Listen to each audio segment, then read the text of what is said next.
দেশের চেয়ে ধর্ম বড় হলে সংকট বাড়ে। রাম মন্দির উদ্বোধনের আগে ফিরল আম্বেদকরের ভাবনা। বাবরি মসজিদ কী করে প্রায় 500 বছরের প্রাচীন একটি মসজিদকে ধ্বংস করা হলো, সে কাহিনী এখন সারা বিশ্ব জানে। আসলে সংখ্যাগুরু হলে গণতান্ত্রিক রাষ্ট্রেও তার বোধহয় অবৈধ বিশেষ অধিকার থাকে। বাবরি মসজিদ অন্তত এই কথাটি একবার নয়, বরং বেশ কয়েকবার প্রমাণ করেছে।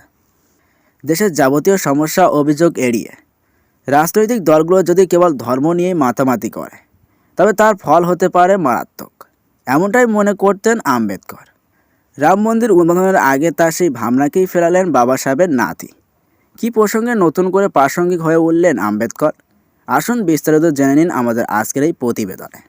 প্রাতিষ্ঠানিক ধর্মের ভেতরে যে অনেক সময়ই বিভাজনের সূত্রগুলি মাথাছাড়া দিয়ে ওঠে, নিজের জীবন দিয়ে সে কথা জেনেছিলেন আম্বেদকর। আর সেই বিভাজনের রাজনীতিকে নাকচ করার জন্যই ছিল তার জীবনভর লড়াই।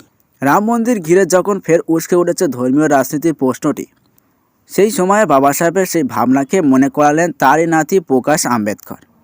রাম মন্দিরের উদ্বোধনের আমন্ত্রণ হাতে নিয়েও আম্বেদকরের ধর্ম ভাবনাকেই গুরুত্ব দিলেন তিনি। জমির মালিকানা চেয়ে মন্দির ও মসজিদ পক্ষে টানাপোড়েন চলছিল দীর্ঘদিনই। তার মধ্যে 3 দশক আগে গুড়িয়ে দেওয়া হয়েছিল অযোধ্যার বাবরি মসজিদ। সুপ্রিম কোর্টের নির্দেশে সেই বিতর্কিত জমিতেই শেষ পর্যন্ত গড়ে উঠেছে রাম মন্দির, যা ঘিরে দেশ জুড়ে সাজো সাজো রব। ভক্তির সেই বিপুল স্রোতে আপাতত দেশের অন্যান্য ইস্যু অনেকখানি ব্যাকফুটে। 24 লোকসভা নির্বাচনের আগে এই মন্দিরকে যে নির্বাচনী হাতিয়ার করছে গেরুয়া শিবির, তা বলার অপেক্ষা রাখে না। যার জেরে বিরোধীদেরও মন্দির রাজনীতি নিয়ে মাথা না ঘামিয়ে উপায় নেই। আর এই পরিস্থিতিতে ফিরল বাবা সাহেব আম্বেদকরের ধর্ম ভাবনার কথা। আসলে মন্দির উদ্বোধনে ডাক পেয়েছেন আম্বেদকরের বংশধর প্রকাশ, আর তারপরে সোশ্যাল মিডিয়ায় তিনি খোলাখুলি জানিয়েছেন এই অনুষ্ঠানে অংশ নিচ্ছেন না তিনি।